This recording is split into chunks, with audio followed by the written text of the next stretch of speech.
Uh, this is a real honor to be able to introduce John, even though we haven't met in person. I feel like I know John because well, let me back up. At our event, when Andrew Jones was up demonstrating as new speakers, Andrew had guided me in choosing my ELAC floor standing speakers that I had. And when I decided on getting them, he warned me that I might find I need a subwoofer. Now, can everybody hear me okay? No issues. Yeah, great. Okay. So I said, well, do you have any particular company that you recommend?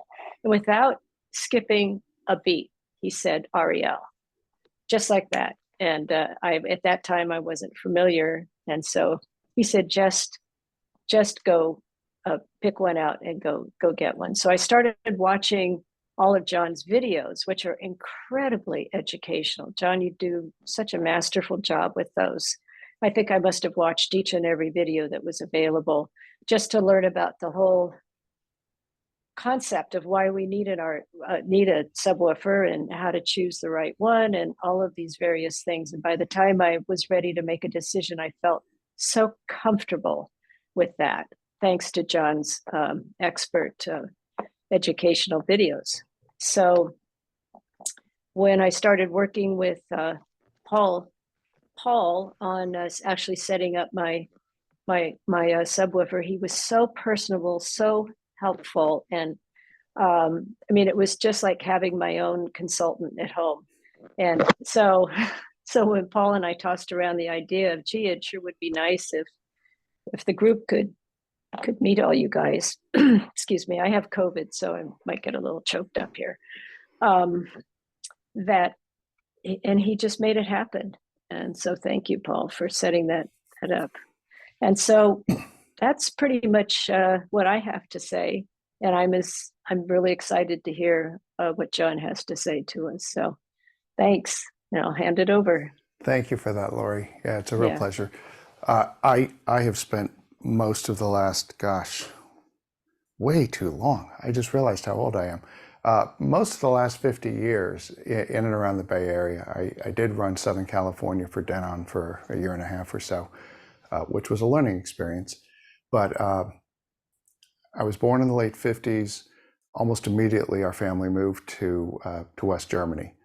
And I grew up there, spent 8 years in Germany, came back to Southern California in the mid-60s. Wow, what a cultural shock it was going from post-war Germany to mid-60s, with society starting to unravel in Southern California. We literally, our plane when we landed, went through the smoke and fires from the Watts riots. Welcome to Los Angeles. And I look back and I go, wow, kind of an interesting thing. I grew up in a family of very smart engineers. My dad was an ITT engineer in radar, had a couple of patents to his name. My oldest brother had to make the very difficult decision, and I'm serious, he was up all night between MIT and Harvard at 16. The middle brother, who's 5 years older than me, went to MIT at 15. I broke from family tradition and went to Cal, came up here to Berkeley.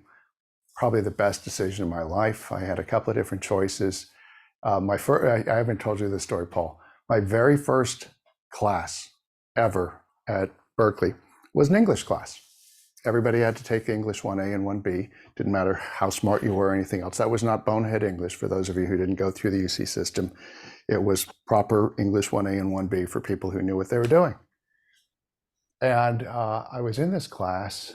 Some of the people looked a little older than me, but I didn't really think about it. There were 2 or 3 freshmen in the class. And boy, I think it took me about 2 days to realize I had no idea how to write the English language. Zero. I'm not sure I do today, but I can stumble my way through it. These people could write the pants off a page. I was like, wow, boy, do I have a lot to learn. Fast forward to 6 months after I'd graduated, I bumped into one of the 2 gals who we were friends. We were freshmen. We sort of bonded together. And she said, gosh, was that an amazing experience being in that section? I said, amazing? Are you kidding me? It kicked my ass. I couldn't believe how bad I was. She said, you did know about that section. I said, what are you talking about? She said, well, if you remember, that was the year that Cal was voted #1 in English in the US. I'm like, okay. We were the only freshmen. Everybody else in that class was a published author, all from Ivy League schools, who transferred in to be English majors at Cal.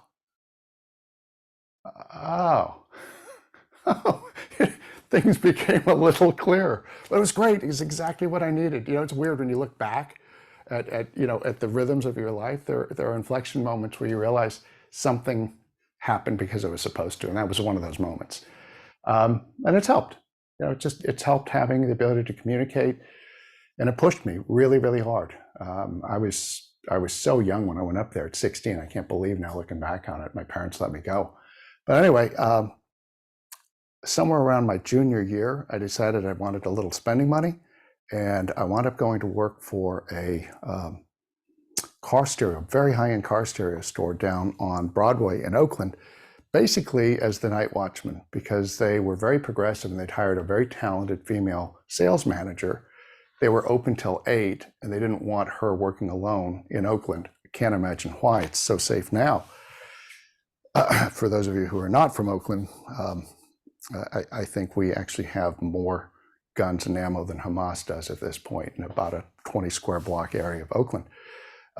So I went down there, and within 3 months, they had me selling. And a year later, I was running their second store out in Concord. And I learned so much, because in car stereo, especially back then, car audio today is kind of a hangnail afterthought. But it was the heyday, really the burgeoning of ultra high-end car audio. We were doing systems in Rolls Royces and Lamborghinis and Porsches and Ferraris within a matter of months of me getting there. We were literally opening up head units. We were tapping off to obtain low level and a clean signal off of the volume pot, so we could bypass the dirty volume pots that a typical car radio used. So we could go into dedicated preamplifiers that had a buffer amp that could send a 16-foot signal back to the trunk, where we built boards that had Class D amplifiers in 1978. And it was all happening because you made it happen. Somebody brings you a car you've never seen before. You have to be able to carefully, forensically take apart the car, figure out how to do this in a way that pays honor to the car and doesn't destroy things structurally. Then you have to do it. Then you have to tune it. So the amount of engineering you had to do instantly on the fly was incredible. And we built up enough of a reputation. A little high-end shop that had just gotten started here in Berkeley called DB Audio called me up. I was sending them customers all the time once I figured out what they were doing. And one day they called me up and said, we don't understand why you're not working for us. I mean, this is great. Thank you for sending us customers. We send you customers, but we want you to come in and interview. It was the best decision of my life. It was a fantastic little company, a 1,200 square foot company that was the first dealer for teal west of the Mississippi River. We had Conrad Johnson. We had Threshold in its heyday. I mean, just Doug was a very progressive guy, and it was thrust on us actually because he couldn't get the standard lines of the day, right? At that time in 1980, if you wanted to be successful, you had ADS, Nakamichi, Yamaha, Bang & Olufsen, and Macintosh. All of those lines were present at a very fuddy-duddy store about 5 blocks up the street from us. And we had none of that. So we had to take on a line nobody had heard of called Denon, right? Which is kind of charming because it's probably twice the size of Yamaha today. We had everything we did, we had to make do with, and he was great at making decisions. One of the neat things he did was he had quad electrostats. Back then, there was only a speaker, right? It was the quad electrostat. Kef had a little sales contest, and I didn't know it at the time, but I guess when somebody waves a red flag in front of me, I turn into a bull, and I crushed the Kef sales contest. So I won a pair of their big 105s, and went to Doug as they were being delivered. And I said, listen, is there any chance I could trade in these much more expensive Kefs for a pair of quad electrostats? He, being a businessman, said, is there a trick to this question? I said, nope, not at all. Great. I took the quads home and over the next 5 years created what ultimately 15 years later came to be called Masters, which is a setup protocol for setting up speakers that has been taught to about 2,000 people in our industry. We'll come back to that. Only about 4 of whom actually took the gift and did anything with it. So that brings us to Sumiko. I left DB in 1985, went down to Southern California, ran Denon for them for 18 months, tripled their home audio business, put their car audio business just through the moon. Well, I was responsible for something like 137 accounts between halfway into Orange County up to where's San Luis Obispo. And one of the things I had to do, because at the time it's 1986, 87, we had CDs. Denon had a division that manufactured CDs. They had their own recording studios through the NHK. And so I would have to go into places like Licorice Pizza with my little portfolio of here are 15 new releases. And they were so starved for it. All you had to do was be nice to the buyer. She said, I'll take 50 of everything. Can you get them? Get them. They're here. They're in New Jersey. They'll be here in a week. Oh, fantastic. You'd write a PO. They thought I was working. Anyway, it was great fun. Moved back up here, and very shortly after I came back, Sumiko called. A guy who was working for me was their head technician, and they called and said, we really need a national sales manager. So that's odd. Joe was a really good sales manager when I left. Oh, he left about the same time you left to go run Denon. And we've hired this guy who was a Vietnam War vet, very brilliant guy. So I know exactly what you're talking about. Right. So Frank decided that because we were 5 years into the world of CD, analog was completely dead. We were selling buggy whips in the era of the modern gas-powered car, now electric. And so things like SME tone arms, the only legitimate play was to take them from 2,500 to 5,500 on the theory that if you're not going to sell very many, you better make a lot of profit on every unit, which has some merit in theory, but doesn't work at all in the real world. So for the next 3 or 4 months until I could get everybody in the company on the same page and reduce the price back to 2,500, this was my telephone answering technique. Help. Are you done? Can I say something now? Will you please stop screaming? Because dealers were calling me an idiot and a few other choice words, not realizing I wasn't the guy that had done it. My first meeting with Andy Singer in New York was just joyous. For those of you who remember the name Sound by Singer, 360-pound behemoth of a man who thinks I'm Frank Smith. It was an interesting battle for about 15, 20 minutes. Anyway, so I came up through retail. I then wound up buying out Sumiko. I'll just do the short version of it. With my partner, Donald Brody, we decided, by that point I'd taken on Sonos Faber, REL. We had SME. I'd been designing the Sumiko phono cartridges since 1989. My first thing was the Blue Point, then I did the Blue Point Special, and then everything else right on up through the Palo Santos. And that all came out of the experience I had at DB. I loved analog, loved setting up turntables. The experience of DB itself was incredible. To have a 4-year warranty that we imposed on every product meant that our products had to be perfect. And somewhere in the middle of all that, Doug's partner, Willie, who is by a huge margin, Willie Herman is a freaking genius, the best technician in the history of our industry. He was, have you ever been to Benihana and watched the chefs? And when they first come out, they greet you and everything. They pour a little bit of oil and they lay out their shrimp. And the first thing they do is they do one shrimp very slowly just to retain the muscle memory, just to reignite it. And then from that point on, you can't see the knives, the hands, anything. It's just a blur of artistry. That's Willie. I remember coming into work one day. I was probably 6 months into this. And it's 8:30 in the morning. We don't open till 9. I was always there early. I walk in and he's like a little dog waiting for me. He's got a cup of coffee, hands me my cup of coffee, goes, here's a stopwatch. I'm like, are we running a race? He says, no, I just need you to do something for me. Okay. Gets behind the bench. He has a Nakamichi 600 deck. We didn't even sell Nak.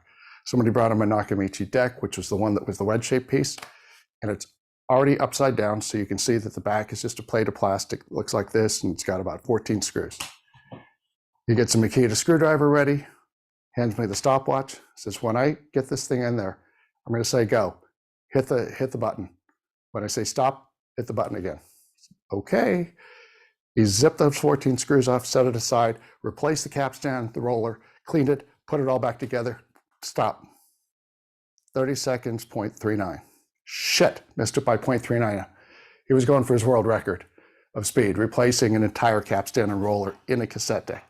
Unbelievable talent.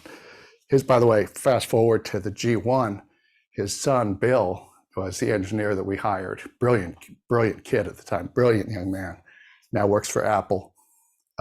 And he was the one that did all the filter theory for us to do the original G1, which allowed us to bring the speed way up, reduce the latency. So let's go through it. What does REL do? We are, I think, the only successful subwoofer company that was ever grounded in making music sound better. Pretty much everything else that's been a commercial success has gone after the home theater market. Doesn't matter who they are. Their basic approach to life is we need to make LFE play profoundly loud and go deep. And they do it. REL started off with Richard Lord trying to figure out how to make music come to life. For him, it didn't seem right until you got truly full range. And so we still talk about it today, that the right way to do it is to take the exact incoming signal that your speakers are fed and feed that forward into your subwoofer. If we can't be fed the same thing that your speakers are being fed, we have absolutely no chance of actually keeping up with and sounding like the rest of your system. What do I mean by that? So we actually advocate for coming off of the speaker terminals in the back of your power amplifier. We're not going to use a single watt, I promise you. We have really big, very fast high current amplifiers in every amp that we build. So it's not that we're powering it. What are we doing? We're deriving our incoming signal from the exact same signal that is driving your speakers. So that means if you're using a 40-year-old Macintosh, for example, a little dark, a little slow, a little murky, guess what? That's what you're used to hearing. That's what your speakers are being fed. That's your system. Well, we don't want to sound like a crisp, state-of-the-art spectral preamp, for example, sending us a separate signal. That doesn't work. We now have a split in the system. We need, if that's your system, we need to sound dark, a little slow, a little murky. All of the dynamics, right? Bass is all about dynamics and timing and rhythm. If we're not exactly replicating the bounce of each one of your dynamic inputs, then we're making something up. We're creating a completely different asymmetric reality for bass versus everything above that. So what we do is we step it down using a matrix of passive resistors. There's nothing in there that's mumbo jumbo. Back in the 70s, high level got a terrible name. Remember the crappy subwoofers of the mid 70s that had the little push pins, and you're supposed to hook up speaker wires to those things. You push the red one, put the red wire in, let it go. And with those fed were really crappy little tiny op amps of the day that would overload and slew like crazy. So we very quickly, back in that day, if you wanted to use one, you learn very quickly, oh man, let's go low level. That sounds so much cleaner. Like instantly you could hear it like that. We're not using any of that technology. We're using resistors. It steps it down. It all goes through a very fast incoming filter block. That's the crossover, the limiters, all of that. In a board, in most of the instances, it's about 2.5 inches. The entire signal path is 2.5 inches through that, because our thing is speed. When we bought REL from Richard, we were the largest high-end distributor in the world for 20 years. We had REL, Vienna Acoustics, whom I helped create basically from scratch, Sonus Faber, SME, Project, who we started with in 1990, known Heinz for, 33 years, I think, and our own cartridges. And we built a $20 million machine in an industry where a typical high-end distributor is maybe 2 or 3 million. And we did it by making really good sound constantly, like in stores. I don't mean that our products were good, they were great. but everybody that came to work for me was trained in masters learning how to set up speakers in any room, any type and typology of speakers, because it wasn't just our speakers that we wanted sounding good. We wanted every speaker in a room that we were present in to sound good. So they were tasked with setting up Bowers and Wilk and setting up the Martin Logans that we're competing against. People go, "You're crazy. Why were you doing that?" Because if we all sound good, I'm confident enough in our product, we'll do better. And we did. We did fantastically. In fact, one night during Christmas, we had a front end staff on the phones that was trained never to allow calls from someone that wasn't in the industry that I personally knew, and they came to know very quickly who that was, not to go through. And so one night, Sarah comes kind of timidly creeping in, going, "I know I'm not supposed to, but there's a very nice lady who says that you can help her win a bet." Okay, it's December 21st, sure. So I pick up the phone. There's a company called NPD Intellect that has access to every significant retailer's output. Literally, they get the feed. If you're a little store, you're still ringing it up on a computer-based system. And so they had all the sales data for the entire industry. And I said, "Why does NPD want to talk to me?" All right. We didn't belong to it. So it's about $35,000 to get a report at that time. So this lovely lady comes on, introduces herself, and she's a senior VP for NPD Intellect. And she said, "I wonder if you would help me win a bet."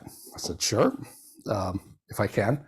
So I'm going to read you some numbers, and I don't expect you to validate them, but if they are wrong, I want you to invalidate them.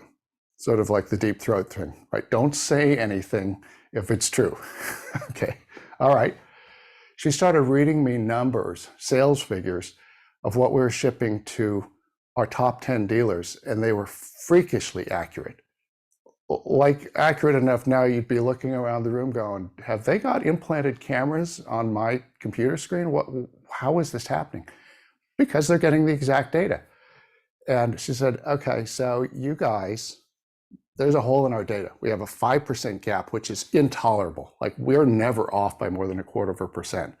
And there's this mystery in what is called component audio, which is everything we think of, receivers, affordable speakers. This a 5% hole in our data is a nightmare for us."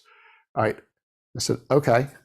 She reads me these numbers and I don't say anything. She said, "By you not saying anything, you understand that you're agreeing that our numbers are factually pretty accurate." I said, they're freakishly accurate. They're not factually accurate. This is crazy." She said, "Congratulations, you're 5% of retail sales in that entire category. We have this anomaly in our system. I get to go back and win $100 from my boss." It was a huge number of speakers. We were selling 30,000 pairs of speakers a year by 2005. So it became a real success story, a meaningful success story. Sonus Faber's owner went on to become a multimillionaire. I'm still friends with that whole crew to this day. And we've made an entire career pathway out of really just focusing on the end user's experience and then trying to teach the dealers how to deliver that, how to get better at setting up speakers, making great sound, being good, stewards of our brands. And that continues on to the REL story. We took over from Richard in 2005 because he wanted to retire. My partner Donald had an 86-year-old father who was incredibly talented, hardworking, had invented the cellophane library book cover in 1956. His first order was from the Library of Congress for 260 million copies of it. And he went on to take the winnings from that patent and those orders and founded a company that was hugely successful in everything to do with the stuff of libraries. Those uncomfortable plastic seats that we all sat on in the 1970s, those were his. The tables, everything, the racks for library. He did all of that, built up a huge company, and was still running it very successfully at 86. Richard Lord came to us. He was like 61 years old. Right. And we'll get into Richard and the beginnings of REL. But right. I'm sorry, but I've bad had it nights. I'm looking to retire. I'm like, "You're 61 years old. What the hell are you talking about?" But I'm done. And he really was. Donald talked him into it by saying, tell you what, when my 86-year-old dad, who goes into the office 6 days a week, stops going into the office 6 days a week, you can retire. Okay. Next year, we see him at CES. Donald, how's your dad doing? Still going to the office 6 days a week? Okay. Second year, exactly the same story. Third year, he walks in and he goes, guys, I don't care if his dad's still alive and kicking and going into the office. I'm out. I'm either going to sell it to you or I'm going to sell it to the Koreans or the Chinese. I'm done. So we bought it. And it was a good thing. By then, he had tried to put out a range that we didn't allow to come in here. We literally refused to allow it to come into the United States. It was beneath REL. It was some of his European distributors had convinced them that they needed to be tiny, lifestyle, have remote controls, all of which he produced, all of which sounded like shit. Did nothing that could keep up with the line that had just been very successful.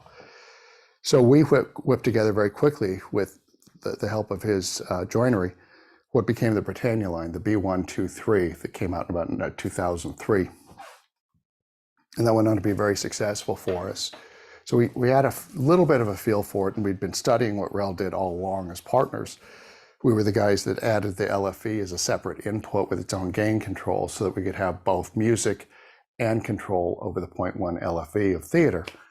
And taught him how to fold those things together so that one amplifier, one driver could handle two inputs at the same time. So we had a little bit of a feel for it, and it's just all worked out. I remember when Donald called me and said, well, we own it. What are we going to do? And I said, 3 things. If we don't make things that look beautiful 20 years from now, we will be out of business. Anybody who doesn't build stuff that is gorgeous shouldn't be in our industry. It just doesn't make sense. It's not that much harder to make things that look beautiful. Turns out it's really hard. But I was cocky enough, not having had to do it up to that point, to believe that. And that, of course, came from Sonus Faber. I mean, Franco is just an innate genius at making things that are beautiful and desirable.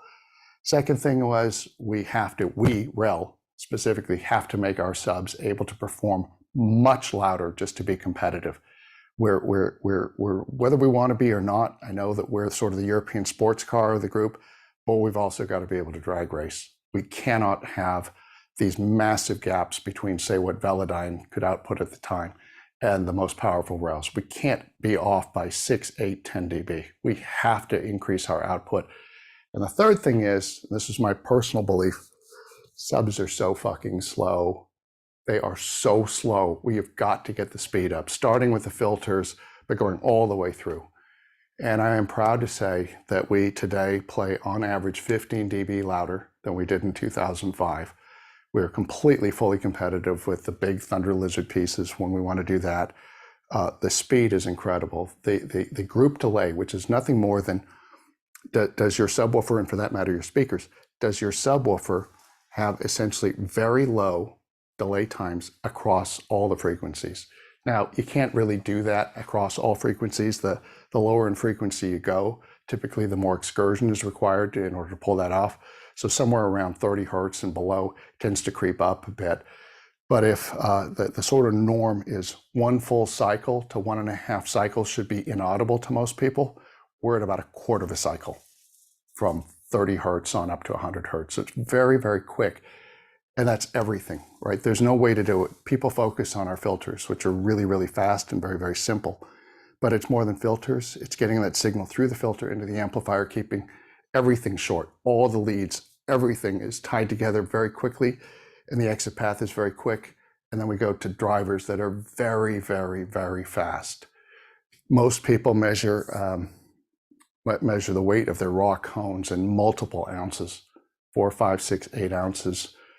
We know one that's a 24-ounce cone. Just the raw cone itself weighs 24 ounces. I'm thinking, holy shit, you've got 1.5 pounds in a cone? What are you doing? Our 812, the big $3,200, $3,300 piece, the cone weighs 20 grams. That's about 2/3 of 1 ounce. The 510 weighs 10 grams. We're talking about the weight of a page and a half of paper, one slice of paper. That's it. They're incredibly quick, light, reactive. And our view is the sub actually probably should be quicker than the speaker, because if we're not quicker, we're slower. And if we're slower, we're holding up the entire parade. We're the guy in the Tesla in front of you at a red light, and you're on your way to work, and you really need to get there. You've got a 9 a.m. appointment. You've got meetings you got to get into. It's 8:34, and you've got a 20-minute commute. You got this much time, and you see the person's head drop in front of you, and you know exactly what that means. They're texting. I can assure you that living in Oakland, in Montclair, I have exactly a 0.5 picosecond delay before I'm on the horn with those people at a green light, because it's not, I'll get there. I'm the second in line. I'll pull around, I get around this person. But the other 6 people behind me, that's not fair. So we really believe in speed, transit behavior, and the ability for subwoofers to really keep up with and in fact drive the system. I'm going to make a statement that sounds probably irrational. I think subwoofers may be, you could make the argument, may be the most important thing in a system, and it's not self-serving. If you don't create the foundational structure, which is what bass is, everything else above that skews.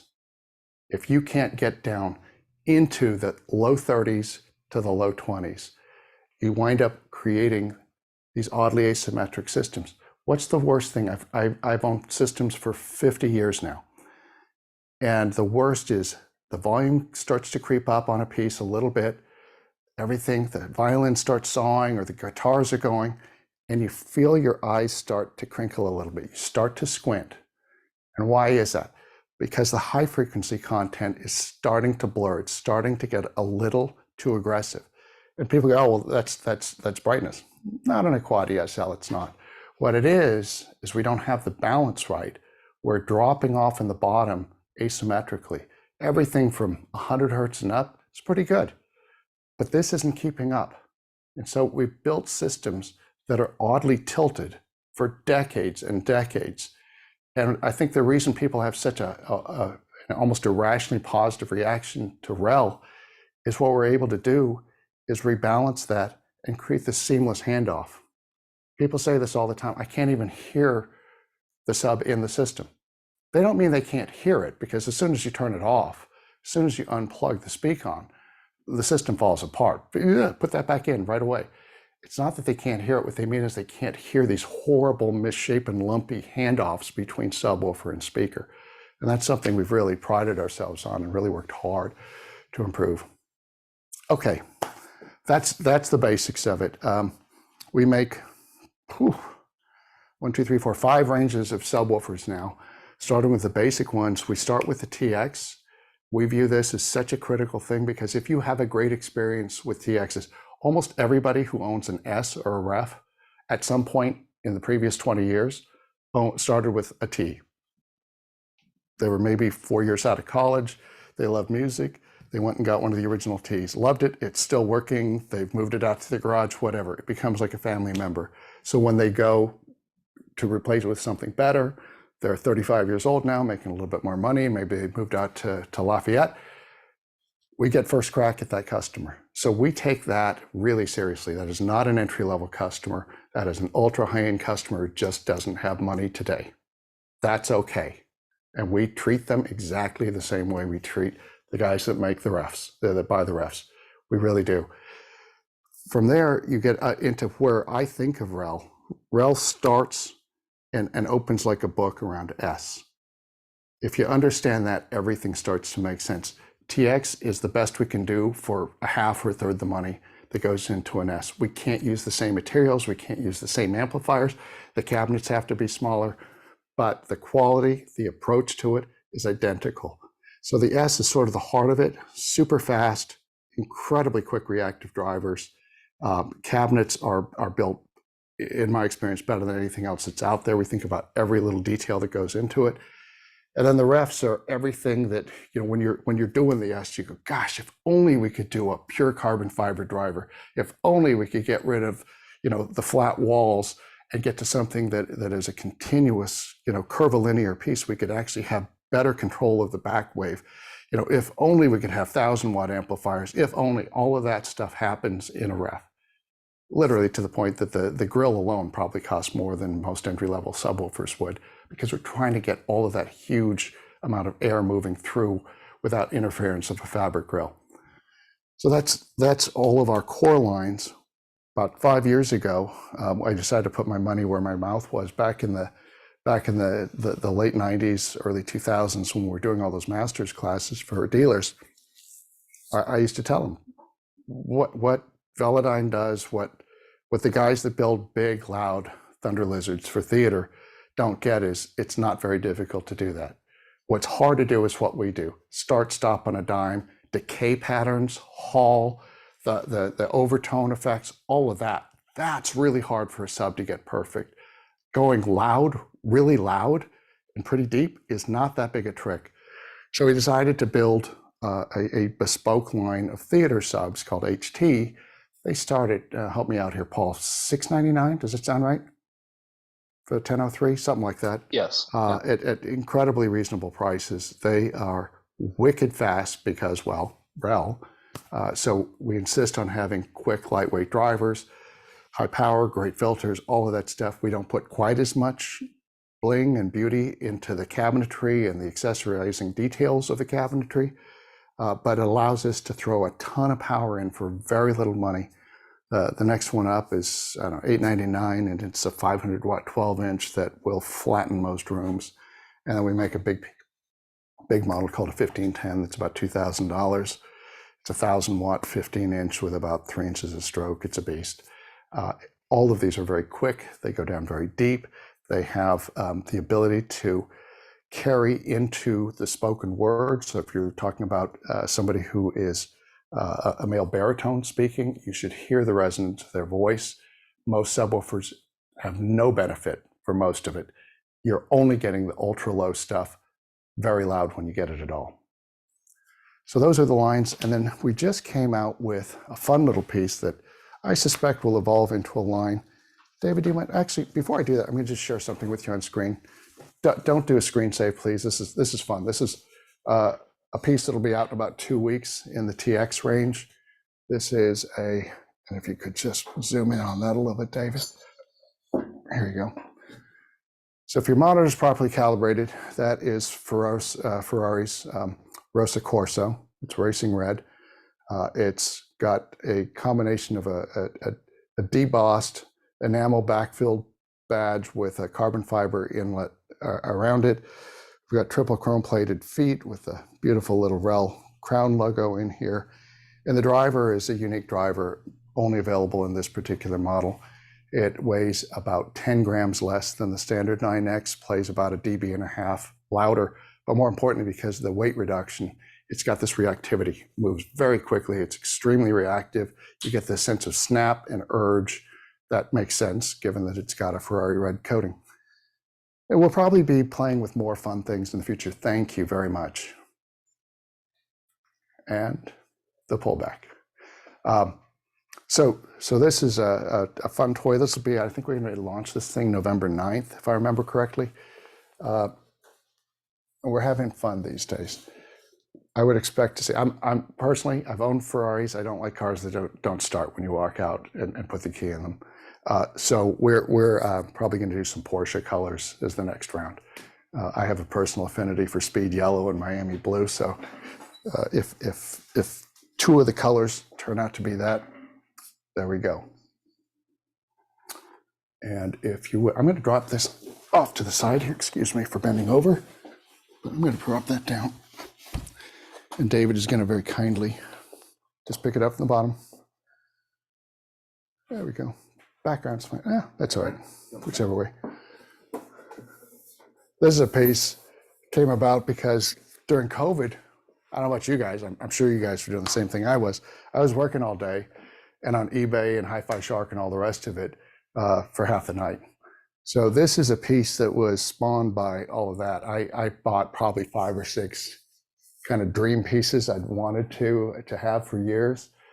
Got a pair of Audio Research Classic 150 monoblocks. God, what an amplifier. I wound up with a pair of the original Watts, not the Watt puppies, the real ones, the Watts that were the 6 dB per octave Watts. serial numbers 85 and 86 from 1986, a bunch of stuff. And late in this, probably not till early 22, it hit me. We had no RELs that made sense for vintage equipment that really wasn't as fast as the products that we have to match up with. So this is the classic 98. It's the princely sum of $1,399. Has a 300 watt downfiring 10 that is dual paper cone. We wanted the voicing of this driver to truly be a vintage driver, but of course improved and sped up a little bit. So it's a paper cone, which has a particularly unique characteristic sound to it, and just the most beautiful, beautiful walnut veneer work. Incredible stuff. So I was talking about earlier, the fact that our TX customers are sort of the beginning of our lifeblood, and we continue to try and give back with things like this. And who knows, maybe someday down the road we'll also have a larger version of this for the bigger vintage pieces, things like the clipsless Scalas and that sort of thing. Do you want to spin this around so you can see the back panel? Yeah, I got it. I just look weak. How's that? Pretty good angle for you?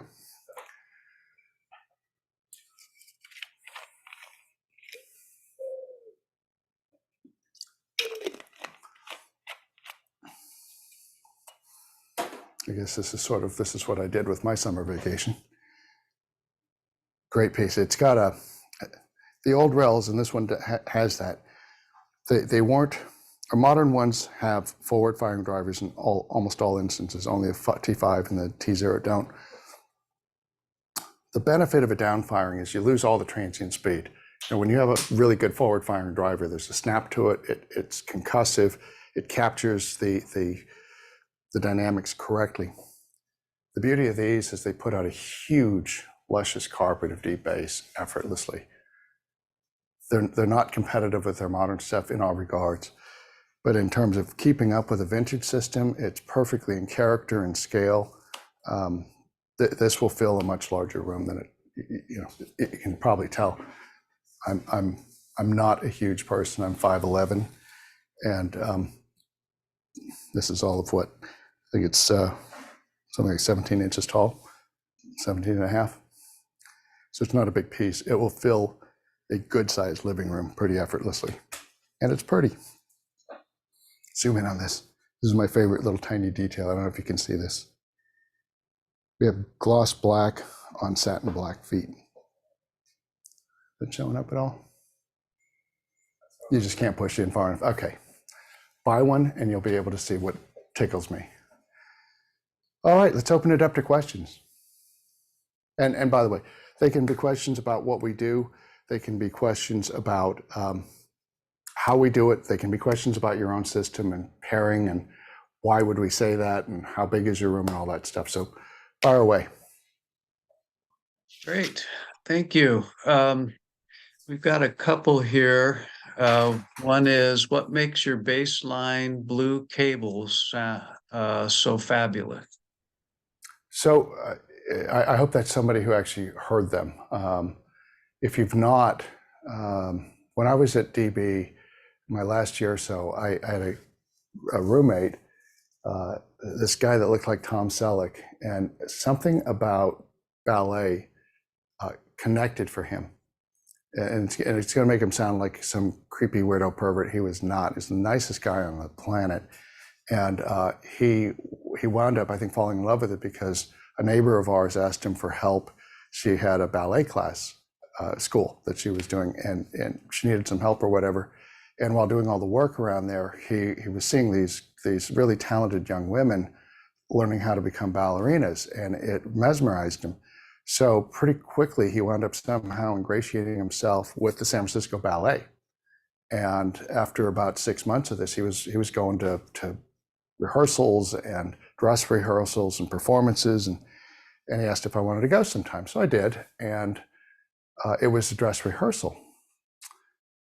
And it was empty, right? There was of course, the dancers on stage. The orchestra was down in the orchestra pit. We were literally leaning over the railing to be able to watch the musicians play. and Michael Smuin, who was the choreographer, was about 20 rows back, yelling and screaming into a microphone. So I asked him to ask if they would let me start recording just using a Sony TCD5M portable tape deck and some decent mics, just for my own edification.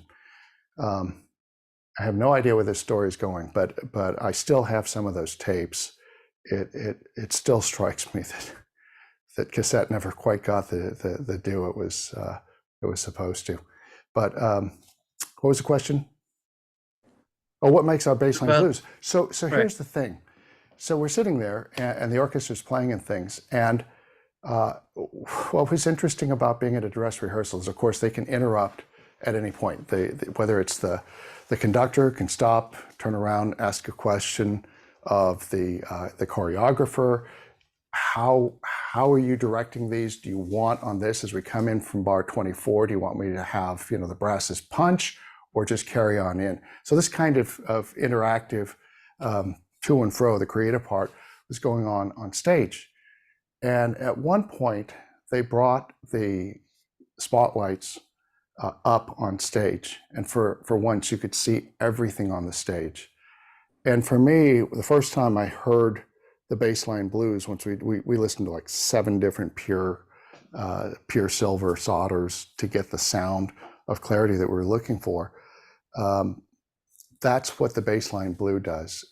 The stock cable has a little bump, completely unintentional, at about 50 to 60 hertz, just a little extra richness in the mid bass. I'm guessing it's probably not even the copper, it's probably the dielectric. I wish I could tell you we had some super amazing geometry. There are Norwegian elves that hand hammer each one of the conductors into shape. Then, maidens from another planet weave it in. I'm not a huge cable fictionalist, but cables work. Good cables work. So this is very simple. It's just a simple spun pair of very good conductor using very good dielectrics. And it's funny how when you get basic geometry right in wire, shit works really well. And sonically, what it does is it feels like that moment that I had when they brought up the house lights and you could see everybody in the orchestra. It just clarifies and illuminates, and there isn't that sort of darkening bulge in that 50 hertz range. So you actually have to retune your REL a little bit. You can bring the gain up a little bit because it doesn't have that excess energy. So your ear will go, wow, it's down. No, just rebalance it. And you can even cross over a click or two higher when doing it because you don't have that bulge that you're naturally, unwittingly working against. And it's, if you've not heard one, you should take one home, get a dealer to loan you one or whatever, take it home, let it break in for 2 or 3 hours. No cable should be listened to critically cold. And you will hear what I just described. Go back to the stock cable. You can just hook them up in parallel. You can go back to the stock cable, retune it for the stock cable settings, and you'll hear everything just gets a little dark, a little muted. You lose the hall lights. You lose all the delineation, especially in the outer 2/3 of the stage. It's a product we're really proud of.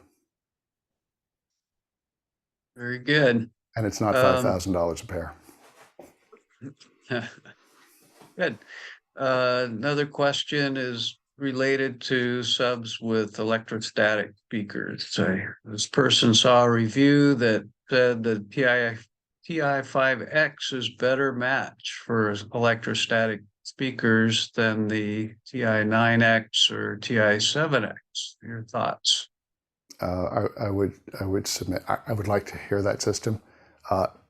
Not probably accurate. And it's interesting you ask at this time. Sandy Gross, who many of you probably know of, if you don't know him directly, he was really the genius behind the original generation of Polk audio back in the 80s. He sort of got run out of Polk in a political hatchet job.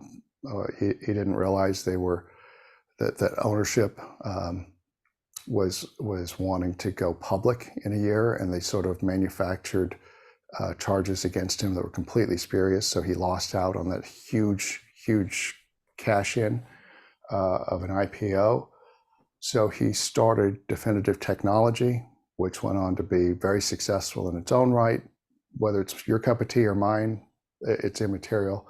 The guy is an incredible host. He would take journalists on $3,000 French restaurant binges. Just a great storyteller, a great guy.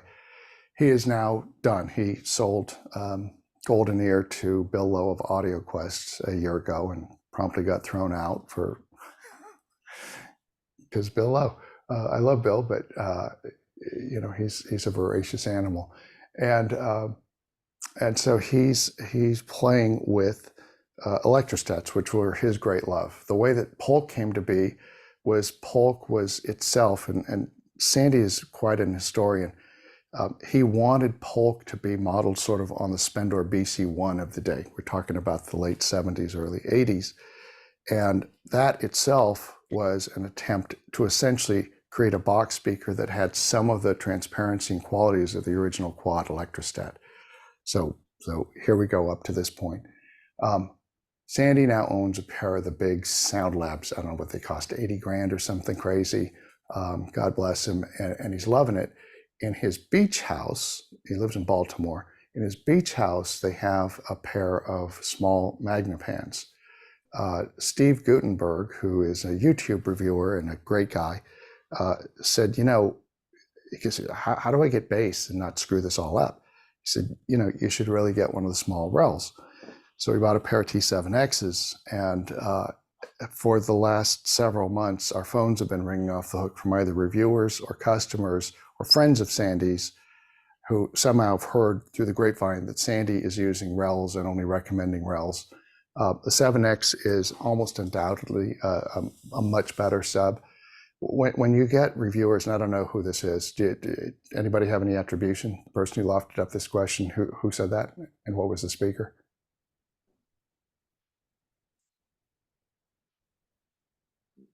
You might be muted. I don't know. Okay. We can have him chime in. I'll let you know. Yeah, it usually comes down to spurious setup technique. And this gets into something that people don't realize. Speaker tech setup itself is an art form. The difference between identical systems, one set up by somebody who's a really knowledgeable master and somebody who's just a civilian, is enormous. And the same thing applies to subwoofers. I can't tell you, probably worked with 250 reviews over the years for REL and Sonus Faber in Vienna. And when I started doing REL, even in England, the reviewers couldn't believe that they were hearing these tiny fractional movements that we're making as we start to get into the final tuning stages. And they were just completely gobsmacked. It was like, well, wait, isn't bass supposed to be omnidirectional? I don't understand what I'm hearing. Like, it clearly isn't, is it? Well, no. I mean, you've moved that thing 1/4 of an inch, and it's a massive improvement. Yes. And what's your conclusion? And they're left to conclude everything makes an enormous difference. So somebody having an opinion, we can all have opinions, and everybody's opinions are fine. But when you really dig into it, an electrostat is a very quick device, right? We're talking almost massless movement. So to have a driver that is 90 degrees out of phase with the vector that the electrostat is operating in puts you at a disadvantage right away. It doesn't allow the pistonic effect of the woofer to mimic the pistonic effect of the panel. Everything has to be moving in symphony, right? It's got to be synchronous like this. Otherwise, we start doing things like this and confusion exists, which actually is, as long as we're here, also takes us to phase. I'll just jump in on this. We only have a 0-180 switch on the back. And we get reviewers who I can't believe even know how to plug their speakers in relative phase, bemoaning the fact that we don't offer, 36 different flavors of phase angles. There is only one reason to have a phase option. I'll be very blunt. Speakers have their own phase behavior, right? They're pistoning in and out. A good speaker, the woofer is typically in phase with the dynamics being picked up by the recording microphone. So when there's a bass transient, when the bass player goes thump and it produces an outward going waveform because the mallet struck the kit and the microphone picked it up, it displaces positively. There are speakers that are, in my experience, incorrectly designed that have absolute phase that is reverse, meaning the woofer on a three-way, the woofer and the tweeter are sucking backwards at the exact moment they should be going outwards, and the mid-range is going out. Sounds pretty hollow and thin. So in a properly designed speaker, the woofers ought to be excurting in synchrony, with the bass transient, and the REL does have to do that too. That's why we only give you two choices. Everybody else who gives you multiple phase angle choices presumes you're lazy, stupid, or don't want to actually put effort into making great sound. We disagree violently. Our customers are some of the smartest people on planet Earth. We get unbelievably delicate, focused questions. These people are working really hard to get the most out of their systems.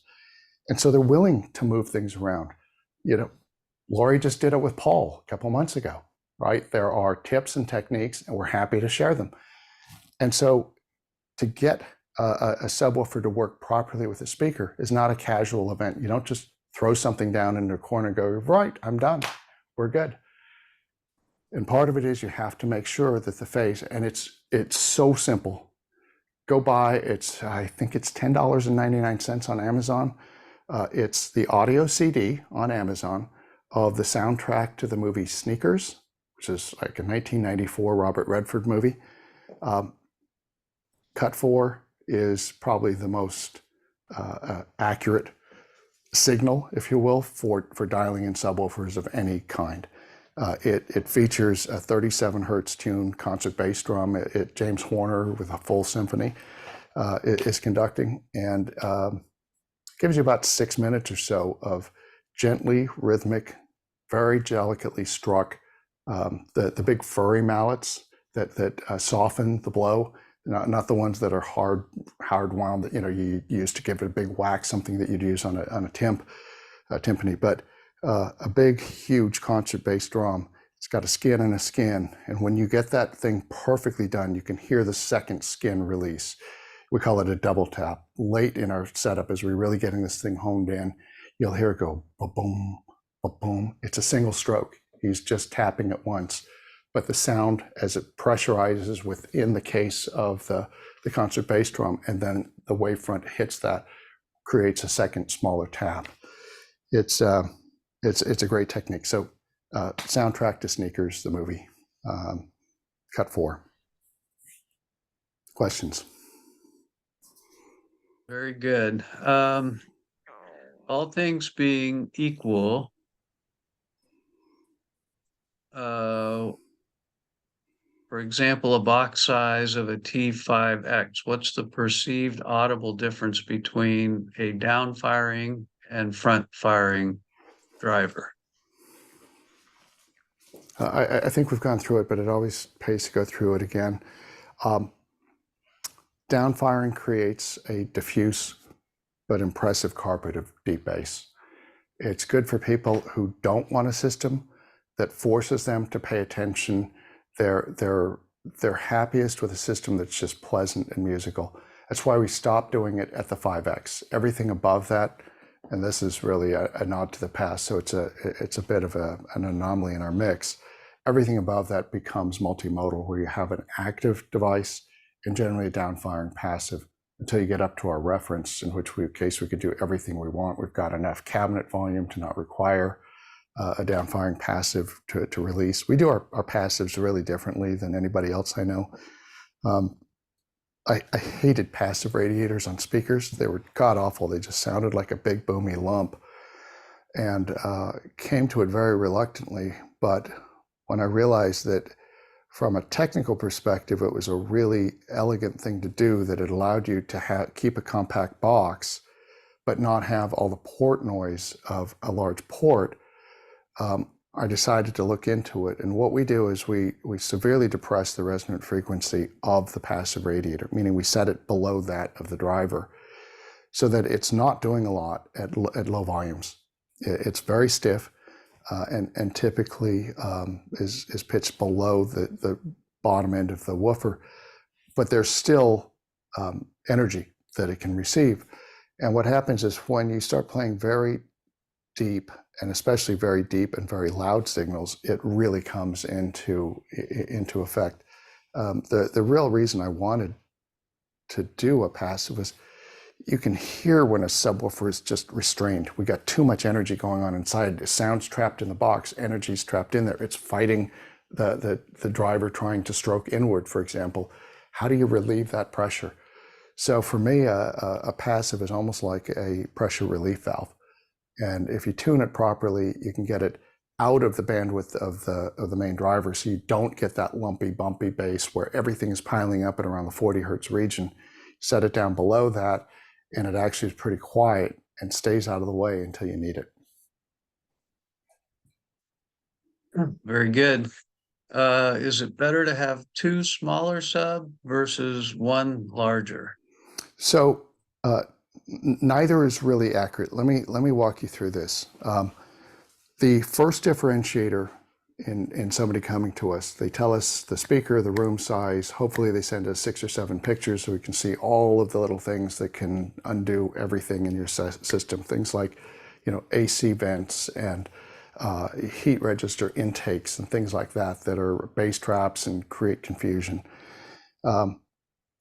Just before we started, Lori asked me for stuff. I said, take 6, 7 pictures, give me a full 360, just stand up from your listening chair and send it to me so I can understand. And then send me the measurements of your room too, and send us the electronics, particularly the power amp. Speed. The difference in speed, transient speed between TX and S is unbelievable. If you haven't done them back to back, particularly a T9X, it's a pretty powerful sounding piece. You're thinking, what more do I need? Depending on your speakers, if your speakers are faster than a TX can handle, it's an immediate step off point. And then what you get essentially is a freebie for moving up to better speed that actually complements your speaker is, in the case of the 510, which is a $2,750 piece that will be going up next year. So don't mess around on that. It goes down incredibly lower, plays about 8 dB louder, is quicker in every regard, quieter in every regard. This is the group delay thing. If you have uneven group delay, if you have a slow subwoofer, if you have a heavy cone, what happens is the transient happens. All subs can sort of kind of do that. They don't get the leading edge very right. We talk about there being 3 parts to a bass impulse. There's the initial crack, bing, get this huge, usually overshoot. Think of a gunshot. There's no way a gunshot is a linear event. Your eardrums are stopping down. They're past the limit. It crashes into overload. And then there's the actual concussion of the bullet blowing out the end of the barrel. It's a compressive event. And then there's a huge echoing decay off of that. Well, if we scale it back down to normal musical instruments, the same thing happens. If the drummer is doing a solo and hits the floor tom, it's a big, loud whack, overshoot. And then there's the body of the note, and then there's all the decay pattern that drops down and continues to ripple and echo in the studio, in the concert hall. We got to do all 3 of those parts. Most subs do the one in the middle. That's why they sound like There's no leading edge definition. You never get the initial snap, and you sure as hell never get the decay patterns right. So it's incredibly important that we match. It's not big or small, it's first speed. And if you're talking about a really fast speaker, rarely are you talking about a fast speaker that can't play loud or go down a little deeper. When you start spending more money in speakers, that better be what you get. You should get more speed, more transients, right? The transient response ought to be quicker. The holography ought to be better. Why? Because they're using better materials, they're better damped, they're lighter. All of those things matter. The capacitors can be $30 capacitors, not $3 capacitors. All of that stuff matters because it's all stored energy, and stored energy means it's slower. So when we start talking about that, it's not small versus large, 2 versus 1. The reason to do 2 subs, period, 2 of the correct subs. Don't ever freaking put 2 T7Xs in instead of a single S510, if a 510 is what's called for. You're wasting money. Don't do that. Same thing with the 9X. If you need the speed and the transient attack of a 510, buy a 510, period. If you don't, now we can look into it. Now, what happens if you're the right sub for your speaker system is a T7X? Why would I ever want to do 2? Not because, if you go online and look at what a lot of the other sub guys say, it can give you up to 6 dB, which is 50% more output. Okay, I've heard systems with T7Xs in them. I used to play live on stage with a shit ton of power and output. These days, 100 dB is pretty darn loud. Most cases, 92, 93 dB at your seat is loud enough that you will be thinking, gosh, that's too loud. I need to turn that down. I did a demo for David here a couple of weeks ago. We were about to shoot a video the next day, and I said, I want you to hear this HT3D theater set. And so I put on A Quiet Place 2, which is a very spooky, scary movie. The introductory 7 minutes or so is some great filmmaking. And it was impressively shocking, sudden, scary, really had you on the edge of your seat. And late in it, while the biggest, loudest stuff was going on, I took our sound pressure level meter and just snapped some readings for him. And he was shocked to see it was 92, 93 dB. And believe me, you would have probably been asking us to turn it down. It was a shockingly loud passage. Sound falls off as a function of distance, as you know. And so unless you're sitting right by a piece, 93, 95 dB, well done with really crisp transients and good decay patterns is a very fine sub. So why do 2? It is not because they will play louder. It helps that it can smooth out what they talk about doing, in some cases putting 2 together, but even if you spread them out into stereo pairs, you will get more but smaller interference patterns. So by an interference pattern, let's say that you've got a sine wave and it looks something like this. If you have a second one and it's doing things a little bit in a different way and coming at it from a different angle, you will take both of those things, add and subtract, and you'll have less deviation. It'll be a smoother average response. That's still not why we do it. You do it because if you know what you're doing and you set them up properly, the improvement in everything you guys care about, quality of imaging, transparency, delicacy, openness, the ability to hear decay patterns, to hear real instruments in a real space, all of that is trebled. It is not a tiny difference. It is huge.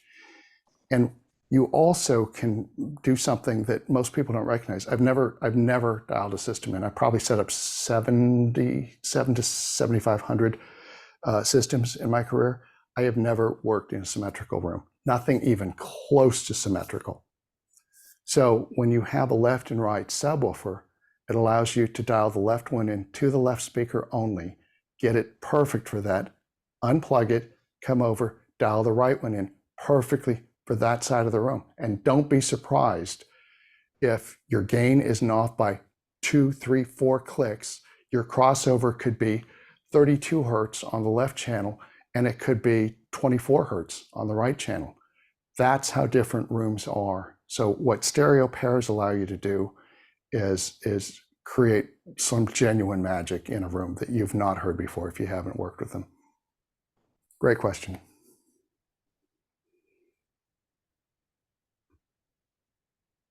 Very Larry good. doesn't have to read them. You guys can jump in. Anybody that's got a question, anybody that owns a REL, anybody that's got a question about hookup, all of that stuff is on the table.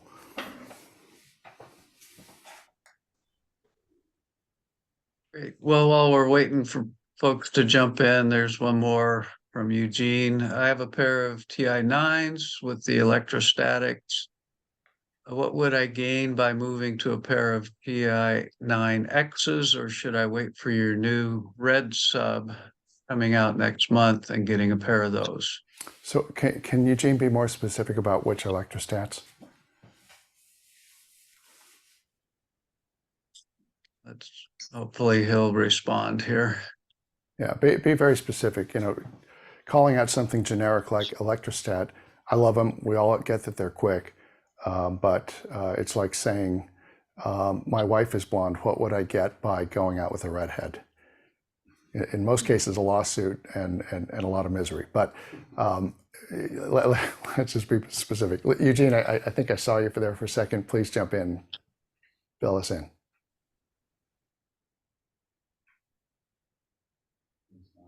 Oh, I've lost him. I think it was the redhead that scared him away. No, Sound Labs. Oh, Sound Labs.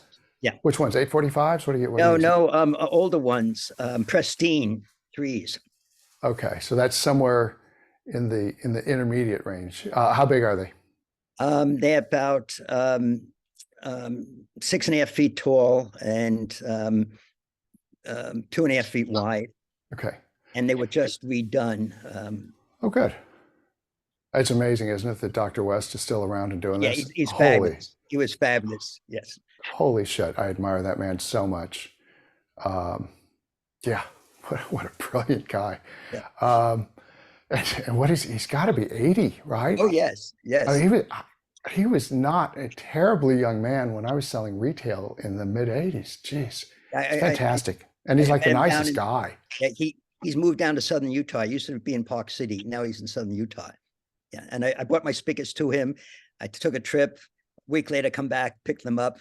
And fantastic. Yeah, no, fantastic. You love to hear those things. Yeah. So how big is your room, roughly? It's about 14, 15 feet wide, 9 feet tall, yep, high, and 16 feet deep. Okay, so relatively short. The height and width are just about perfect. A little bit short, so you're going to have a little truncated might be 18 deep feet, bass. 16 to 18 feet. But okay. So how wide apart do you have the speakers set? I have them about 2 feet from the walls, 1.5 to 2 feet from the walls, Okay. and about 8 feet from the rear. Okay. Don't be afraid to move. Don't be afraid to move speakers straight out to the walls, especially dipoles. Okay. Don't be afraid. Don't be afraid for a second. Dipoles are. I cut my. I've had a pair of quad ESLs since 1981.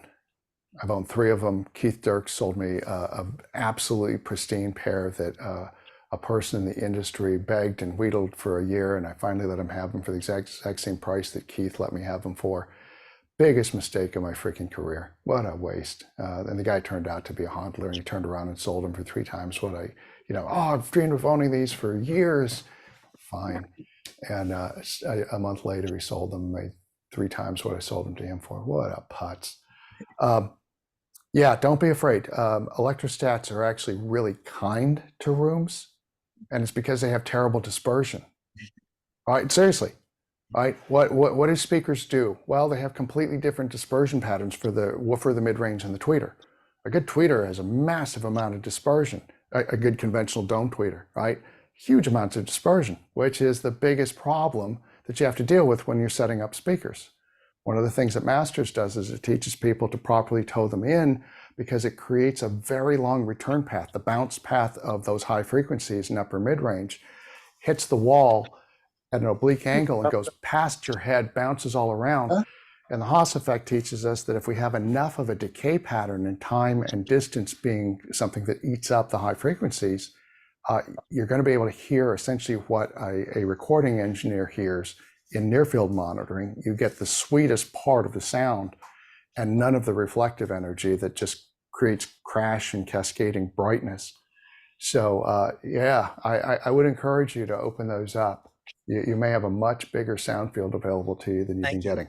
But anyway, let's stay with you and do toe them in. Don't be doing the flat thing. Okay. Dipoles hate being flat to the wall.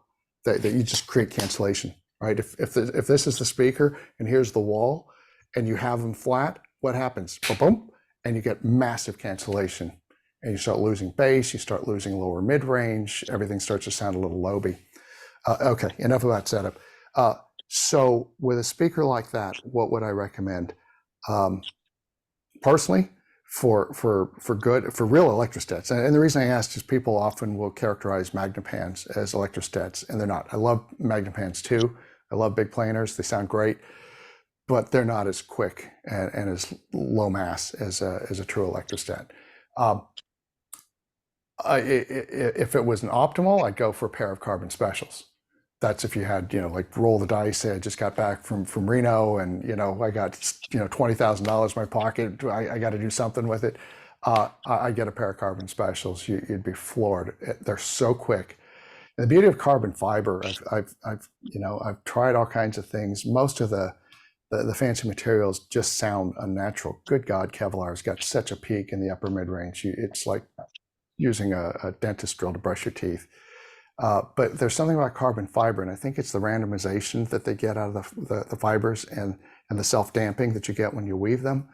Carbon fiber can really be characterless in the best sense of that word. It allows us to take on the tonal colorations, the voice of your system more transparently than anything else we've ever used. The carbon specials are not inexpensive, but they are, I don't know, something like 80% of the way to a reference for half the price. People write us love letters in emails about how much they love their carbon specials and how much it unlocked the system. You could save a good more than $1,000, I think it is, stepping back down to the 812s. What would you give up? You'd give up some dynamics, not a ton. You give up some dynamics. You'd give up a transparency and a delicacy that you could only detect if you could do an A/B back and forth. You wouldn't notice it normally, but if you were to go from 812s up, oh, yeah, okay. But would it be coherent and consistent with your speakers? Absolutely. And then I'm going to throw this out there only because one of the things about large panels that most of us fall in love with is it does what 6-packs, our REL line arrays do. When you hear a speaker, a full height speaker that's 6.5, 7 feet tall, whether you're identifying it or not when you listen to it, there's something really holistically natural about it because we're used to hearing events in real life striking our faces, our chest. It is a full height experience. And in fact, one of the things that we're educating people on with the line arrays is the third dimension is not depth. When I read reviews, it's so obvious to me in almost every review, when they're talking about, quote, three-dimensionality, it's really a synonym for depth. Guys, we've had left to right and we've had front to back depth since at least 1973 when the LS35A came out. Anybody who's ever heard a properly set up pair of one of those goes, holy smokes, this is real imaging. Yeah, does it have a little bump at 54 hertz or whatever? Absolutely. Who cares? It makes magic. And it gives you left to right and it gives you front to back. So that's 2 dimensions. The third dimension is height, it's elevation. Wilson Audio has made a complete revolutionary career out of delivering the third dimension with their big speakers. When you hear a properly set up pair, especially with the original WAMs, whatever, 3 or 4 generations of WAMs that probably went out of production around 2000, holy smokes, you are sitting in row B at Carnegie, if that's where it was recorded, and you can sense the stage below, and the performers are standing, 3.5, 4 feet off the floor of your room, projected upward. That's three-dimensionality. It isn't depth.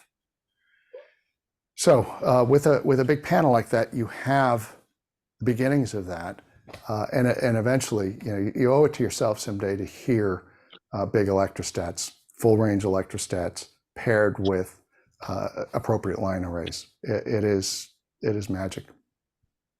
Thank you. I have a small stack. I have the little S510s, one of the smallest ones we make that can do that. And I've got them with Martin Logan CLSs. The CLSs on their own are a good speaker, but highly flawed. They do some things that certainly Rogers speakers don't do, quads don't do. They have a kind of a Tupperware-like coloration, a kind of really seems a little tipped. You're listening to it going, that's really weird. And if you walk around behind the Martin Logans, which have those beautiful sort of curved screen doors, and you talk into the back of that, you will immediately hear where the resonance comes from. And everybody goes, oh, well, the panel doesn't weigh anything. It doesn't. But you know what? Those two big, huge chunks of perforated steel, they're black powder coated, those weigh a ton. And they're stiff, and they make a resonance. So stop with the panel weighs like less than a feather. I get it.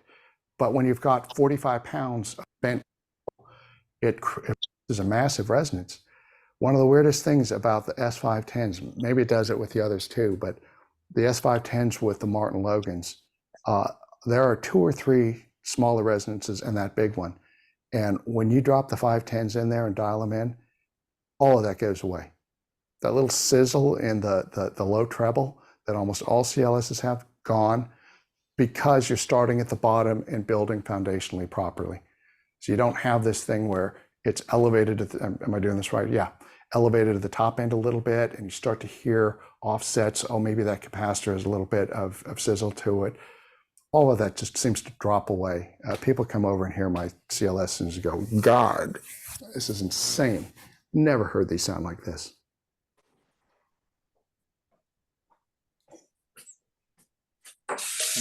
Very good.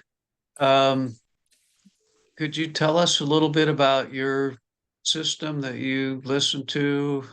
Somebody read that you have Tannoy autograph minis. David, do you mind going? We don't, but we love them. So I've heard, maybe 6-7 years ago, I heard a pair of autograph minis in a non-REL system. I thought that could be a really cool little piece someday. Thank you very much. So for those of you who have not seen them and don't know what an autograph mini is, it's this little tiny cutie, right? It looks like it should fit into the corner of your room, not how it's intended to be used. The woodworking is spectacular. The joinery that did this gets a gold star. It's actually one of our factories. You do a beautiful job. Look at that beautiful little cutie. Look at that. Look at the tiny magnets. I love this thing. And as with all tannoys, it's a coincidental driver, right? So Paul set up when we were down at Upscale Audio 2 weeks ago. We just released this. Upscale was kind enough to give us a small room to do these in as well. I'm not going to set it on that. I don't want to scratch it. I think you guys can still see this here. And Paul did a masterful setup of a pair of these on top of a pair of Tannoy Chevios, which are about the size of a Klipsch Cornwall, kind of a big, tall bookshelf speaker that's about 2.5 feet tall. We didn't have room to move them out. We didn't want to destroy the set of that. So he literally voiced these on top of these larger Tannoys, and then a stereo pair of these. And I came in a little bit later and did a little tiny tweak at the end. Oh my God, that system was one of probably the 20 best systems I've ever heard for just natural believability. Paul, what was that cut that Chris introduced me to? It's a Lake Street Dive, the old Jackson 5 tune. Give me a sec here, I gotta find it. Okay. Well, anyways, played by a jazz quartet, and 10 seconds. The young man who this was streaming, the young man who turned it on, who was just kind of gobsmacked at what he was hearing. It was as though your feet were sticking to the floor from the previously spilled beer from previous patrons. You could smell cigarette smoke. It was so atmospheric. It was insane. I'm just sitting there listening to these things going, how much are these speakers?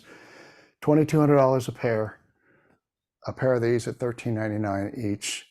And we were using the Prima Luna EVO 100, I believe it is. It's sort of I want to say $3,000, $2,800-ish integrated amp that's part tube. It's a hybrid, I believe, part tube, part solid state.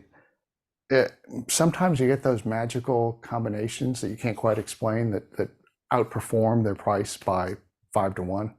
That was one of them. I know Jeff Dorge at Tone Audio, so we set him up with that very system. These are actually the very ones that he heard, and then we got a chance to work with it. Gosh, just magical in a not big room. It was at 13 feet wide, 21 feet long. You know, point is, it wasn't some ginormous state-of-the-art, edge of the art studio that you could never replicate at home. It was a room with some soft furniture in it, and yeah, I am a fan of these. I'm a fan of the tannoys in general. Other people have tried to do uniQs or whatever, but there is something to the forgiving nature of paper that is just so much easier on the ears than stamped aluminum when it comes to mid-range drivers. It's just more natural. And these tannoy guys, they've been doing this for what, 70 years, I think? A little over 70 years. They got pretty good about 20 years into it. The last 50 years or so, they've pretty much been on their game. Anybody else? So you asked me to have some crossover graphs. Did you want to talk about those at all? Yeah. Or? So yes, thank you very much. Go ahead and put up file 1 if you would. So let's explain one of the reasons that in the right way really in our view and our experience to cross over between a speaker and a sub. So the first graph you're seeing up here, thanks very much Larry, is this yellow one. And it shows a speaker that's good down to roughly 50 hertz and then begins to fall off pretty naturally, right? And the reason that we put these in and we put the numbers in so you could follow along is because we get about, 200 calls a week. And they're trying so hard to get it right, these customers. So they've read up on their owner's manual, they've gone online, and it says here my speaker is good to 32 hertz. I'm going to say that again. Their 6.5-inch two-way claims it's good down to 32 hertz. That's interesting because in the real world, that requires a 16-foot pipe to make that sound. But you're getting that out of a 6.5-inch two-way. The reality is that these very ambitious numbers that are often produced are accurate in an anechoic chamber. I doubt very much that these, very highly regarded English American manufacturers are lying about the number that they are able to pull off in a lab. In the real world, in a real room, that speaker might be good down to 50, 48 if it's got a really good 6.5-inch driver and a really carefully tuned port, and then it falls off like this. So what happens when we get number 2, when we put a subwoofer in? And of course, these are theoretically perfect graphs, right? So here's image number 2, in which the blue one is, we'll use REL, but here's a subwoofer. And you'll notice that it starts rolling off at 30 hertz. Wow. Okay. But there's this gap between 30 and 50. You can see that 20 hertz gap between those two, and it divots down. Surely that can't be right. If you'll put up image 3, you'll begin to see why it is. So this is the overlap between the subwoofer and the main speaker. Yep, that's the area there that's shown as green. And what happens mathematically is, because those two are still putting out sound, they become additive. And what happens is what Larry's going to put up next, which is chart 4. This is what the green actually does. This is what winds up happening. You have to cross over. I'm going to throw a generalization out there. It's not done this way. You actually dial it all in by ear with clicks on our crossover rotary control. This little guy here, there's 40 decrements. I don't think I've ever gone past 21 in my career. Those things mathematically combine, invert, and you get that nice, fluid, perfect handoff between subwoofer and speaker. And it's really important to be able to do it, which is why we're always puzzled when we have competitors whose crossovers don't go below, for example, 40 hertz. You can't possibly get it right. I will leave their name out because I never like to embarrass people, but there was a Canadian manufacturer of subwoofers. We did a lot of business back in the 90s, and a lot of it with this company called Tweeter. And we were doing these huge trainings. We were back there training 30 to 50 people at a time in masters and the art of the demo, and just trying to take this big sort of previously mid-fi chain of stores that eventually grew to, I think it was 177 stores, and they peaked at 925 million. They were in New England, the Middle Atlantic states, Florida, Atlanta. They wound up buying a number of what are called promoting specialists. We've never really had one here. The Good Guys wasn't a promoting specialist. They were just a big, big slobby, huge company that ran out of steam eventually. But these guys were really trying to do it right. And yeah, it was crazy how bad this company screwed up. So they heard that Sumika would come in and done this REL training. Oh my gosh, they had really low crossover points and it blended perfectly. So their sales guys went back to their design team. Said, I know we're about to release this product, but do we have any time to make any changes? Yes. Okay. We need to be able to take the crossover down to 40 hertz. Now the driver ran out of steam at 41 hertz. So the net result was they had, they trained everybody to turn their crossovers all the way down on the floor to be like REL. And the net result was, I don't know about this. We're just doing our thing. And I went back in a month after they'd launched this new little subwoofer. And I walked in and their main service for the entire region, for all 5 states in New England, was there. And I'm walking past, for 50 feet down this hallway on both sides, boxes of these subwoofers stacked up. And I'm thinking for some reason they're staging them to send them out. So I knew that the head tech really well in service. So I stuck my head in and I go, hey, what's going on with these subs? He goes, oh, they're all defective. Excuse me? I knew the company. They weren't a brilliant high-end company, but their stuff did not break. I'm like, why do you think that is? What is that about? So, I don't know. Every store is going, yeah, these things, they're bottoming out. They're terrible. So after we got done that day, I said, Ernie, let's go in. Let's find out what's going on here. So what was going on is the woofer couldn't deliver deep bass.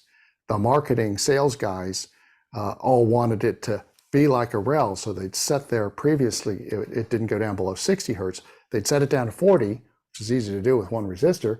And oh gosh, look at that. We got a problem, because by setting it to 40, you were setting it below the resonant frequency of the driver, and the poor voice coil was just sitting there clattering constantly if you put any power into it. I said, I could have been a jerk and just said, yep, they're all defective. I get it, Ernie. I said, Ernie, this is an absolute cock up by the salespeople who are idiots. The engineers probably should have told them they were idiots and not to fuck up our perfectly wonderful little subwoofer. But they tried to accommodate them. And the result is that they wound up with this stuff. I said, put them back out in the field. Tell your stores to stop turning them down any lower than 50 hertz and be done with. Yeah, really sad. Next. Okay. How often, if ever, do you come across a passive speaker in a system for music listening where you conclude it won't benefit from one of your subs? All the time.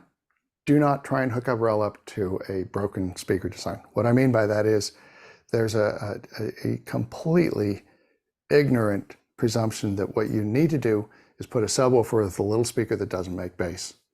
If you have a speaker that can't make mid bass, buy a better speaker. I can't help you. If you have a speaker that's dying and gone by 70 hertz or something, please reward the speaker designers that are out there and get a good speaker. A real speaker should be able to go down into the 50s. 60 is a minimum. And if you do that, we can seamlessly hand off between them. But you should not be trying to come to us to slap a Band-Aid on a design that really at this day and age ought not to be being sold to you. There's a lot of stuff out there And I'm talking about, where'd they go? But it's all right. One of my favorites is a little Speaker Box 5. Project makes them. They're known for their turntables, of course, but they make all those millions of little electronics boxes and things. And they make two pairs of speakers, but the ones that are magic are called the Speaker Box 5. I want to say they sell for $400 a pair. $399, I think, is a pair. Absolutely magical. So it's not a dollar thing. We're probably the least pretentious company in the history of high-end audio. I could give a rip how much it is. It just has to make magic. And these little speakers, they have an insanely delicate sounding tweeter, perfectly good 5 1/4 inch mid-woofer. It's not as good as a tweeter, but boy, you set those up with something like a T5X, and I did this 15 years ago with Neil Gator of the Absolute Sound when we came out with the first T5, the first iteration that now is a T5X. He couldn't believe it. Flew a pair of those speakers down, T5, went down, dialed it in with him. He went, this is really remarkable. It was, I think, under $1,000 retail at that point, and just made magic. So do that. Let me go back to somebody's question, difference between a T7i, I think it was, and T7X, if it was the electrostats. Briefly, let me just characterize the differences between the current generation and the previous generation. The X generation, first of all, they have larger cabinets. And I will tell you point blank how and why did the TXs coming off the TI. When we got done with the TI, I turned to Justin, my chief engineer, said, I have no fucking idea how I'm going to improve on this. For this money, this is crazy. I don't know. So then, I don't know, 5, 6 years goes by, and Alex, our CEO, comes to me and goes, well, we've got to have a replacement for the TIs in a year, 15 months, something like that. I'm like, the amps are perfect. We can't improve the amps and filters. Just statement of fact, can't improve them. Those little Class AB amps, little 300 watts for the big guy, we can't improve on them. They never break. And if they do, we can repair or replace the board in an hour. We've got, I don't know, 100,000 of those things chugging around out there, maybe 200,000 of them chugging around out there that are more than 15 years old. I don't know how the hell we're going to improve on that. So that's a no. I can do some stuff on the driver, but without more power to throw at it, I'm not sure what I can do to really dramatically improve the bottom end. He goes, well, think about it. You'll come up with something. I love that. You'll come up with something. And I thought about it for about 2 days, and the only thing I can possibly do that won't drive the cost to the consumer up like crazy is increase the volume of the cabinet, and then redesign the drivers in part to take advantage of the greater volume. And we did, and the result is the X. They are so much, well, the drivers themselves, we completely recalibrated. So they're quicker, there's more detail and things like that, but they have so much more impact and clarity. They play louder, they are notably faster and more transparent. So I hope that answers the question from earlier between their either old T7 or T7i versus the X's.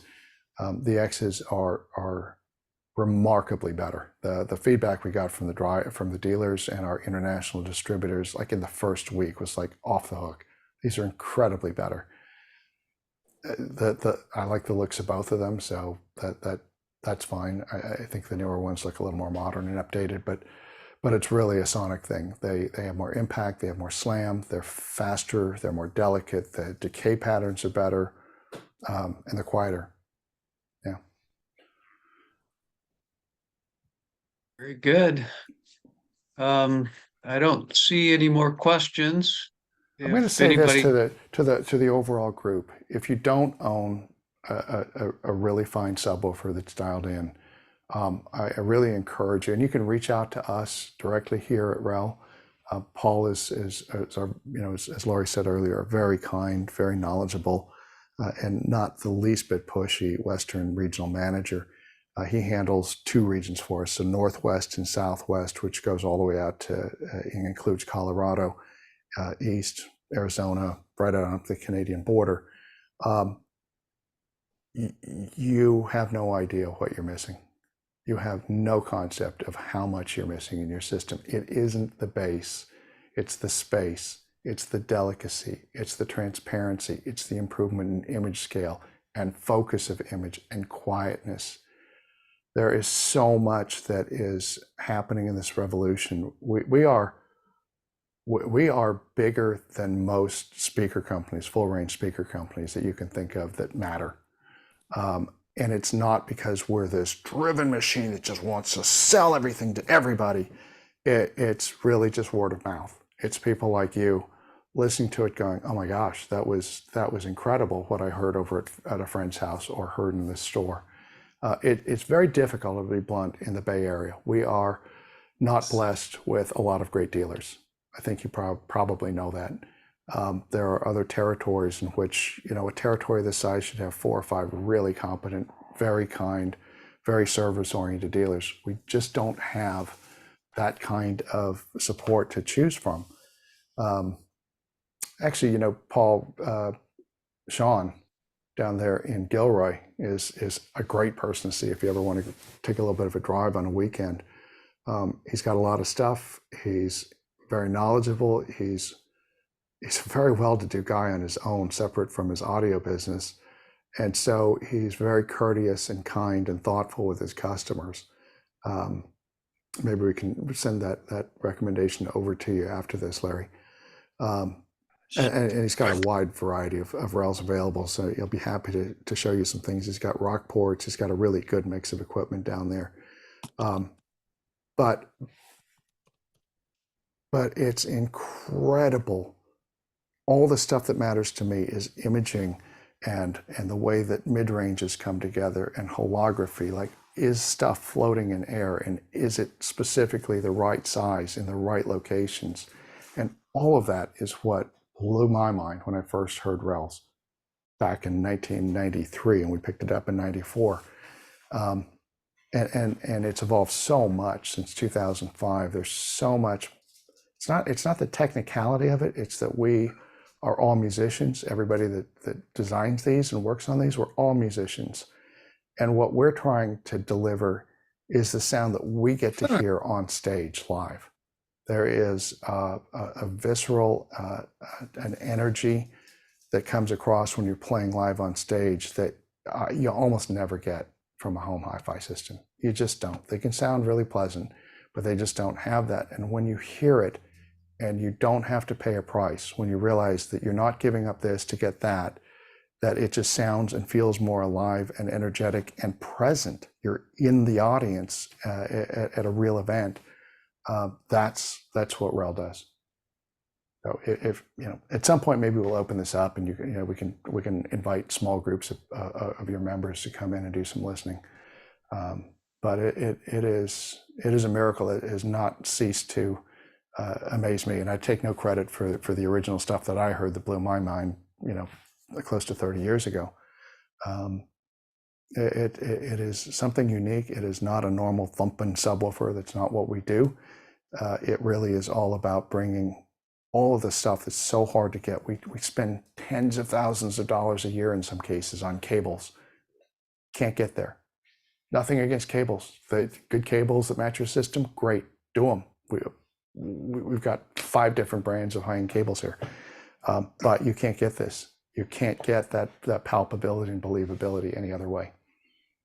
Not at anything like this price. You can drop a couple $100 grand on a pair of speakers and get there, no question. But you can't spend $3,000, $5,000, $10,000.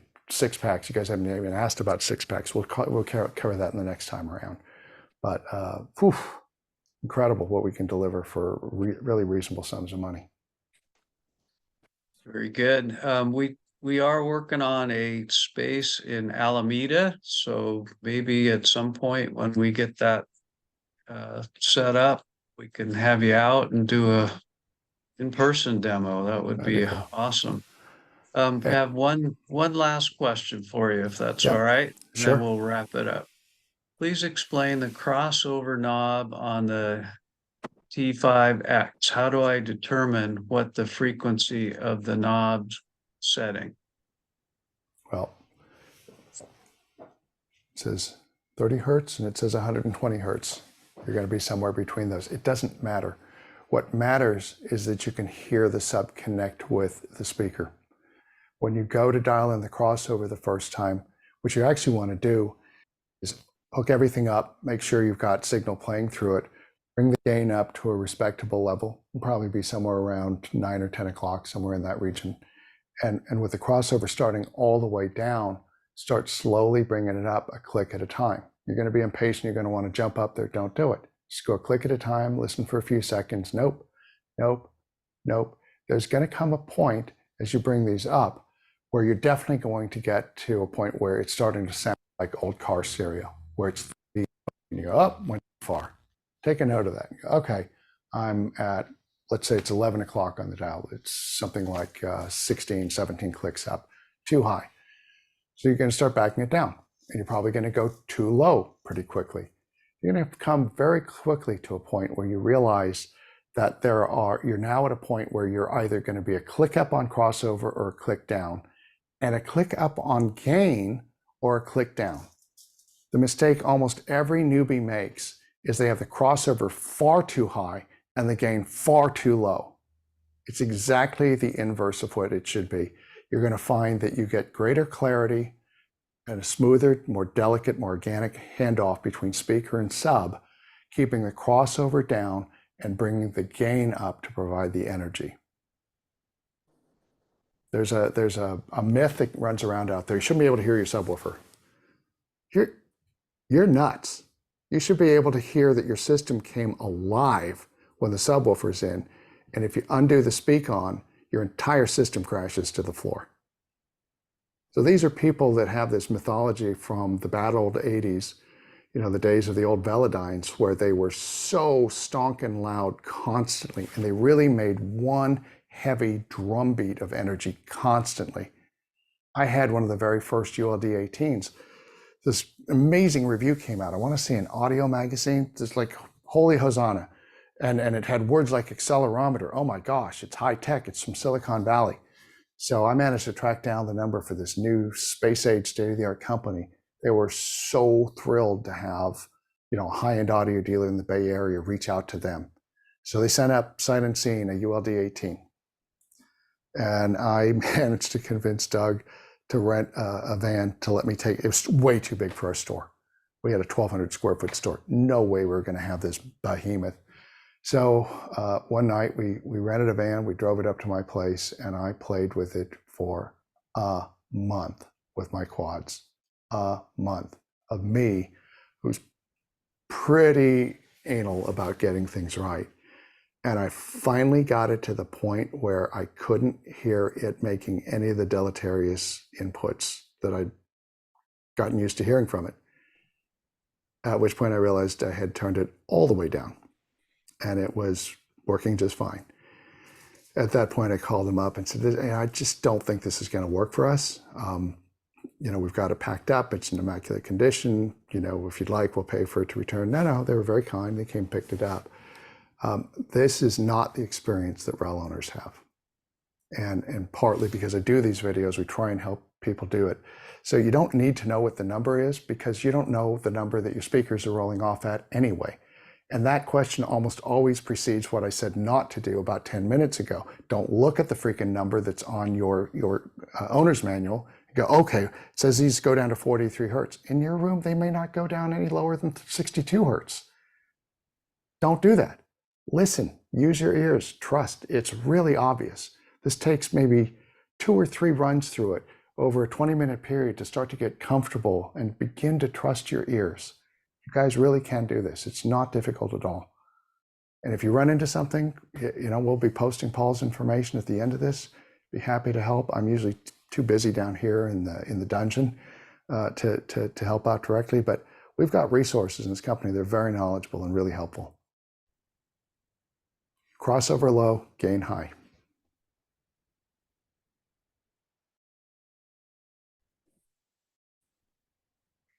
Very good. Anybody else?